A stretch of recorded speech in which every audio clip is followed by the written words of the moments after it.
સૌથી પહેલા વાત કરવી છે કે વિક્રમ ઠાકોરની નારાજગી બાદ હવે સરકારે પહેલીવાર નિવેદન આપ્યું છે। કલાકારોને કોઈ જ જાત નથી હોતી તેવું ઋષિકેશ પટેલનું કહેવું છે। છેલ્લી ઘડીએ આયોજન કરાયું હતું, વ્યક્તિ વિશે કે સમાજનું કંઈ જ નહોતું, અચાનક થયેલા આયોજનના કારણે ભૂલાઈ ગયું હશે। આ તરફ બનાસકાંઠાના અમીરગઢના ધનપુરા ખાતે ઠાકોર સમાજ દ્વારા વિરોધ દર્શાવવામાં આવ્યો। વિક્રમ ઠાકોરને આમંત્રણ આપવામાં ન આવતા ઠાકોર સમાજમાં ઘેરા પ્રત્યાઘાત પડ્યા। ઠાકોર સમાજના આગેવાનો વિધાનસભાના અધ્યક્ષ અને ભાજપ પર આક્ષેપો કરીને રસ્તા બ્લોક કર્યા। ભાજપ તેરી તાનાશાહી નહીં ચલેગી જેવા સૂત્રોચ્ચાર કર્યા અને દેખાવો પણ કર્યા। બનાસકાંઠાના સાંસદ જ્ઞાનીબેન ઠાકોરે મુખ્યમંત્રીને પત્ર લખ્યો, કહ્યું પ્રામાણિક નિષ્ઠાવાન મહિલા એસપીની નિમણૂક કરો। ઝેરી દારૂના કારણે મહિલાઓ નાની ઉંમરમાં વિધવા બને છે, મહિલાઓની વેદના સમજી શકે તેવા એસપીની જરૂર છે। રાજકોટ જિલ્લા ભાજપમાં આંતરિક જૂથવાદ ચરમસીમાએ પહોંચ્યો। મહામંત્રી રવિ માકડિયાએ નગરપાલિકાઓની ચૂંટણીમાં પૈસા લઈને ટિકિટ આપતા હોવાનો નનામો લેટર વાયરલ થયો। મહામંત્રી રવિ માકડિયા પક્ષમાં રહીને પક્ષ વિરોધી પ્રવૃત્તિ કરતા હોવાનો આક્ષેપ થયો। ઉપલેટા પક્ષના હોદ્દેદારો પર જો હુકમીનો આક્ષેપ થયો। હાઈકમાન્ડ મહામંત્રી સામે કાર્યવાહી કરે તેવી માંગ કરાઈ। નનામા લેટરને લઈને પોલીસે ભાજપ આગેવાન અશોક લાડાણી સહિત અનેકને ઉઠાવ્યાનો આક્ષેપ થયો। રવિ માકડિયા સામે અવાજ ઉઠાવનારાઓને પોલીસે ટોર્ચર કર્યાનો પણ આક્ષેપ। રાહુલ ગાંધીની ટકોર બાદ કોંગ્રેસના નેતાઓ જાગ્યા। સવર્ણોનો વિશ્વાસ મેળવવા માટે કોંગ્રેસ નેતાઓની મથામણ। અમદાવાદના સાયન્સ સિટી ખાતે બ્રાહ્મણ બિઝનેસ મેગા સમિટ યોજાઈ, જેમાં બ્રાહ્મણ બિઝનેસ સમિટમાં કોંગ્રેસના નેતાઓનો જમાવડો જોવા મળ્યો। 20થી વધારે કોંગ્રેસના નેતાઓ સમિટમાં ભાગ લેવા માટે પહોંચ્યા। રાજ્ય સરકાર દ્વારા આરટીઈમાં આવક મર્યાદામાં વધારો કરાયો છે, જેને લઈને મનીષ દોશીએ કહ્યું કે કોંગ્રેસની માંગ હતી આવક મર્યાદામાં વધારો કરવામાં આવે, આવકની સાથે આરટીઈ માટેની બેઠકો પણ વધારાય તેવી અમારી માંગ છે। રાજકોટમાં રાજકુમારના પિતાના 2 વિડીયો સામે આવ્યા। જાટ સમાજના લોકો પાસે પિતાએ મદદ માંગી। મારું અહીંયા ગુજરાતમાં કોઈ જ નથી, હું ક્યાં જાઉં? મારા દીકરાને મને ઢોર માર મારવામાં આવ્યો હતો। ગોંડલમાં સરકારનું શાસન નથી ચાલતું, બાહુબલીઓનું ચાલે છે। રાજકુમારના પિતાએ જયરાજસિંહના બંગલાના તમામ સીસીટીવી જાહેર કરવાની માંગ કરી। સીસીટીવીમાં દેખાશે મારા દીકરાને કેટલો માર મારવામાં આવ્યો, અમારી ભૂલ શું હતી એ નથી સમજાતું મને। વડોદરામાં એમએસ યુનિવર્સિટીના પૂર્વ વીસી વિજય શ્રીવાસ્તવે બંગલો ખાલી કરતા વિવાદ થંભ્યો। બંગલો ખાલી ન કરાતા સાંસદે પણ પત્ર લખ્યો હતો। વિવાદ બાદ વીસીએ બંગલો ખાલી કર્યો।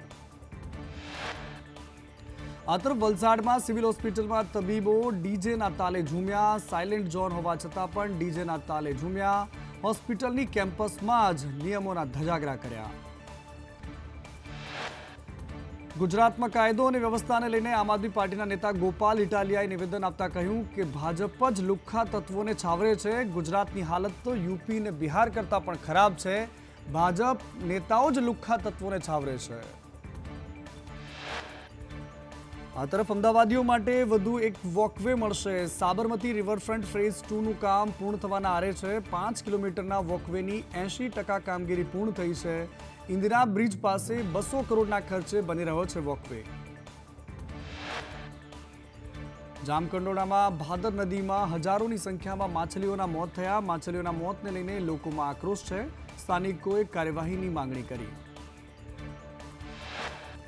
અમદાવાદની સાબરમતીને દૂષિત કરનારાઓની સામે રહીને જીપીસીબી જાગ્યું। હાઈકોર્ટની ટકોર બાદ જીપીસીબી અને એએમસી હવે કાયદાકીય કાર્યવાહી કરવાના મૂડમાં હોય તેવો દેખાવો કરવા લાગ્યા।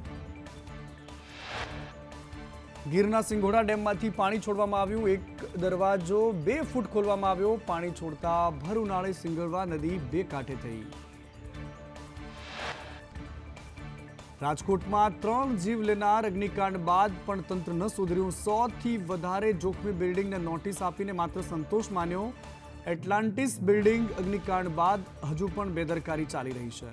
રાજ્યમાં હોળી અને ધૂળેટીમાં ઇમરજન્સી કોલ ખૂબ વધ્યા। હોળીના દિવસે ઇમરજન્સીમાં કેસમાં 7%નો વધારો થયો। શારીરિક ઇજાના 86.47% કેસ વધ્યા, તો ધૂળેટીના દિવસે ઇમરજન્સી કેસમાં 38%નો વધારો થયો। અને બોટાદમાં પીસીઆર વાનનો ડ્રાઈવર પ્રદીપ ઝાલા સસ્પેન્ડ કરાયો. સ્થાનિકોએ 100 નંબરમાં કોલ કરતા કહ્યું એમણે ગેરવર્તન કર્યું. ગેરવર્તન કરતા સ્થાનિકોએ વિડીયો ઉતાર્યો હતો. કેન્દ્રીય જલશક્તિ મંત્રી સી.આર. પાટીલનો 71મો જન્મદિવસ ઉજવાયો. સી.આર. પાટીલના નિવાસસ્થાને મોટી સંખ્યામાં ભાજપના કાર્યકર્તાઓ શુભેચ્છા આપવા માટે પહોંચ્યા હતા. આદિવાસી ધારાસભ્ય ચૈતર વસાવાએ ઘરે ઘરે ફરીને ઘેરૈયા બનીને ઘેર માંગ્યો. ધારાસભ્ય ગોસાઈ બનવાના કડક નિયમોનું પાલન કરી રહ્યા છે. અને ભાવનગરમાં રેગિંગની ઘટનામાં 8 આરોપીઓને 1 દિવસના રિમાન્ડ આપવામાં આવ્યા. કોર્ટે આવતીકાલ સાંજ સુધીના રિમાન્ડ મંજૂર કર્યા છે. આરોપીઓએ મેડિકલ કોલેજના 3 વિદ્યાર્થીઓ સાથે રેગિંગ કર્યું હતું. વિદ્યાર્થીઓનું અપહરણ કરીને મારવામાં આવ્યો હતો. ભાવનગરના શિહોરમાં સગીરાને ભગાડનારો ઝડપાયો. સગીરાને પુખ્ત વયની બતાવનારા વકીલ પણ ઝડપાયો. આરોપી સુનિલ ઝીંઝુવાડિયા હાલ રિમાન્ડ પર છે. સુરેન્દ્રનગરના લખતરમાં જીઆરડી જવાન પર હુમલો થયો. ટ્રેક્ટરમાં બેસાડવાની ના પાડતા છારદ ગામના યુવાનોએ જીઆરડી જવાનને છરી મારી. મંગા બાવળિયા અને હકુબ દિવાન સામે ફરિયાદ નોંધાઈ. અમરેલીના રાજુલામાં આરોપીઓનું રિકન્સ્ટ્રક્શન કરાયું. ધૂળેટીના દિવસે જાહેરમાં 2 જૂથો વચ્ચે બબાલ થઈ હતી. બાઇક સળગાવીને પથ્થરમારો કરનારા 3ની ધરપકડ કરાઈ. અન્ય 2 આરોપીઓ અમરેલીમાં સારવાર હેઠળ છે. મારામારી અને બાઇક સળગાવ્યું ત્યાં રિકન્સ્ટ્રક્શન કરાયું. આરોપીઓ પાસે ઉઠક બેઠક પણ કરાવી અને માફી પણ મંગાવાઈ. અમદાવાદના રામપુરામાં લોન ના આપવાના કારણે બેંકમાં તોડફોડ કરનાર ઝડપાયો. આરોપીને દેત્રોજ પોલીસે દબોચી લીધો. તોડફોડ બાદ મેનેજરને ધોકો મારીને ઈજા પહોંચાડી હતી. રાજકોટમાં અગ્નિકાંડ બાદ પણ તંત્ર સુધરવાનું નથી નામ લેતું. શહેરની અનેક બિલ્ડિંગ બીયુ પરમિશન વગરની છે.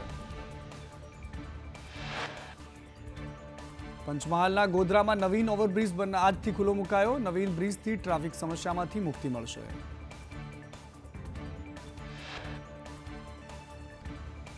ખેડાના નડિયાદમાં ગલ્લે સિગારેટ લેવાની બાબતે મારામારી થઈ. મારામારીમાં આરોપી ઝડપાયા. પોલીસે 4 લોકોની અટકાયત કરી. બોટાદમાં આરોપી ચિરાગ ચાવડા પર પાસા લાગુ કરવામાં આવ્યું. ચિરાગ મારામારીના અનેક ગુનામાં સંડોવાયેલો છે. ચિરાગ ચાવડાને સુરતની લાજપોર જેલ હવાલે કરવામાં આવ્યો. જામકંડોળામાં રામપરમાં દિનેશભાઈ બિલવાલે તેમની પત્ની રમીલાબેનનું કુહાડી મારીને હત્યા કરી. પત્નીના ખૂનના કેસમાં આરોપી પતિનો નિર્દોષ રીતે છુટકારો થયો. અરવલ્લીના મેઘરજમાં ચિટ્ટાદરા ગામમાં આગથી ભેંસ અને તેના બચ્ચાનું મોત થયું. આગથી ઘરનો ભાગ પણ બળીને રાખ થયો. આગ પ્રસરતા ખેતરમાં ઘઉંનો પાક પણ બળ્યો. અંકલેશ્વર નજીક નેશનલ હાઈવે નંબર 48 પર ચાલુ કારમાં આગ લાગી. આમલાખાડી બ્રિજ પર કારમાં આગ લાગી. ચાલક સમય સૂચકતા વાપરીને નીચે ઉતરી ગયો. ભરૂચની દહેગામ ચોકડી નજીક ખાનગી બસમાં આગ લાગી. ભરૂચથી દહેજ જતી કર્મચારીઓ ભરેલી બસમાં આગ લાગી. પંચમહાલના હાલોલ પાવાગઢ રોડ પર સ્ક્રેપના ગોડાઉનમાં આગ લાગી. ગોડાઉનમાં આગ લાગતા અફરાતફરી મચી. ફાયર વિભાગે આગ પર કાબુ મેળવ્યો. કચ્છના ભચાઉમાં ભૂકંપનો આંચકો અનુભવાયો. ભચાઉમાં 3.4ની તીવ્રતાનો આંચકો અનુભવાયો. ભૂકંપનું કેન્દ્ર બિંદુ ભચાઉથી 26 કિલોમીટર દૂર. અંકલેશ્વરના નોબેલ માર્કેટમાં આગ લાગી. સ્ક્રેપના 8 ગોડાઉનમાં આગ લાગતા દોડધામ. આગ લાગવાનું કારણ અકબંધ. ફાયરની ટીમે આગ પર કાબુ મેળવ્યો. ભાવનગરના અકવાડા ગામે કેમિકલની ફેક્ટરીમાં બોઇલરમાં આગ લાગી. ફાયર બ્રિગેડની ટીમે આગ પર કાબુ મેળવ્યો. દહેગામ પાસે સૂકા મરચા લઈને જઈ રહેલા ટ્રકમાં આગ લાગતા નાસભાગ મચી. દહેગામ નગરપાલિકાની ફાયર બ્રિગેડની ટીમે આગ પર કાબુ મેળવ્યો.